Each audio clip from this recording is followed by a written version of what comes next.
మా బొడ్డు మల్లి చెట్టు ఈ సంవత్సరం అయితే ఎక్కువ మొగ్గలు వేసేసింది ఒకేసారి. చాలా పువ్వులు పోస్తున్నాయి ఇగండి, కానీ చాలా అందంగా పెద్ద పెద్ద పువ్వులు పోస్తున్నాయి.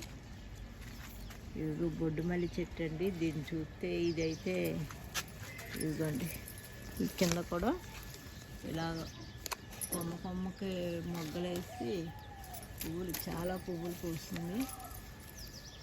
రోజు ఒక 5-6 పువ్వులు పూస్తుంది. ఇదైతే మా అమ్మగారి దొడ్లో ఇది పందిరి మల్లి అండి. నేను కుండీలో వేసుకుని కటింగ్లు చేసిన గురించి చిన్నగా పోస్తుంది. ఇది పందిరి మల్లి. ఇదిగోనండి,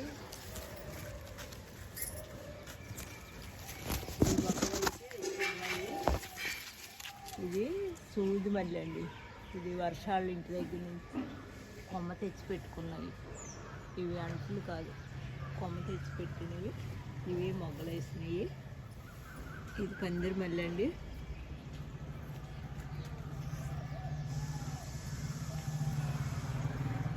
మా ఇందిరకి ఇచ్చింది. ఇది పెద్ద పువ్వే పూసింది మన్నేరుడు. ఈ సంవత్సరం కొంచెం చిన్నగా పూసింది, బలం తక్కువ అయ్యో మరి ఏంటో. ఇవి గుత్తులు గుత్తులు వేసేస్తున్నాయండి. చాలా పువ్వులు కోసాను, ఫస్టే పూసేసినాయి. కోసుకుందాం.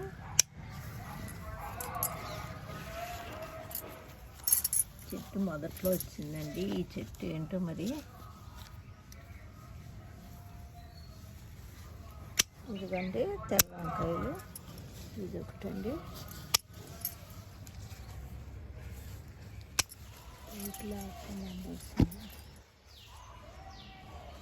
ఇదిగోండి అదండి. ఈరోజు మా హార్వెస్ట్ మల్లె పువ్వులు. బొడ్డు మల్లి చెట్టు ఈ సంవత్సరం బాగా మొగ్గలు వేసిందండి. మామూలు మల్లి, బొడ్డు మల్లి నుండి ఒక గులాబీ పువ్వు కోసుకున్నా ఎదురింటి అమ్మాయికి ఇద్దామని. ఇదిగోండి పచ్చిమిరపకాయలు అండి. ఇవి బెండకాయలు అండి. ఇవి నల్ల వంకాయలు, తెల్ల వంకాయలు అండి. తెలిసిన వాళ్ళకి పంపిస్తున్నాను.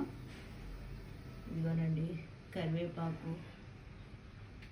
వంగ మొక్కలు అయితే ఫస్ట్లో అసలు కాసేవి కాదు, ఇప్పుడే కాస్త వస్తున్నాయి. ఏంటి అన్ని మొక్కలతోటి పాటు పెడతాం, కానీ వంగ మొక్కలు అస్తమానం వంకాయలే పెడుతున్నామంటే వారానికి ఒకసారి అవుతున్నాయి. వంగ మొక్కలు అయితే ఇప్పుడు కాపు అందుకుందండి. ఇవిగో ఇలా వచ్చినాయండి. ఇవేనండి హార్వెస్ట్ దేవుడు ఇచ్చినవి. ఏ కాస్తే అయ్యే మనకు ఆరోగ్యం. ఇదేనండి ఈరోజు హార్వెస్ట్. ఉంటానండి.